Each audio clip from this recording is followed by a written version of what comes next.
एक बार घने जंगल में गणेश नंदी बाबा पर सवार होकर जा रहे थे। तभी उन्होंने देखा कि एक पेड़ के नीचे एक शेरनी अपने बच्चों के साथ रोते हुए खेल रही है। यह दृश्य देखकर गणेश रुक गए और करुणा से बोले, शेरनी बहन, तुम अपने बच्चों के साथ रोते हुए क्यों खेल रही हो? शेरनी रोते हुए बोली, प्रभु गणेश, मैं इसलिए रो रही हूँ क्योंकि मैंने अपने पति को वचन दिया है कि मेरे जितने भी बच्चे होंगे उन्हें एक एक करके इस नदी में बहा दूंगी। गणेश आश्चर्य से बोले, पर ऐसा क्यों? शेरनी ने दुख भरे स्वर में कहा, प्रभु, मेरे पति कहते हैं कि बच्चे बड़े होकर अपने माता पिता को धोखा देते हैं, उन्हें घर से निकाल देते हैं। इसी डर से उन्होंने कहा है कि जितने भी बच्चे हो सबको नदी में बहा दिया जाए। यह सुनकर गणेश का हृदय करुणा से भर गया। वे तुरंत नदी के पास गए, वहां से मिट्टी लाई और अपने हाथों से पहले एक हाथी बनाया, फिर उसे तोड़ दिया। उसके बाद उसी मिट्टी से एक तोता बनाया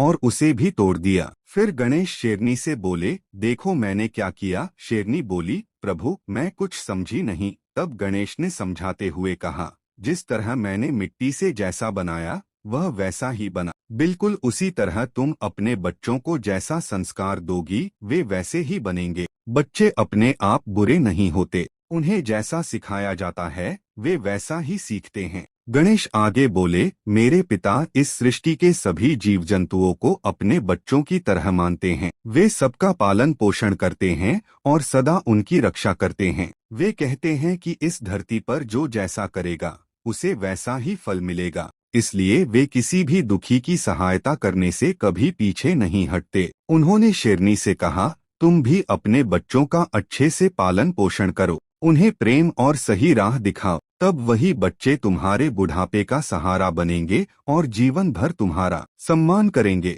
यह सुनकर शेरनी की आंखों से आंसू बहने लगे। वह गणेश के चरणों में गिर पड़ी और क्षमा मांगने लगी।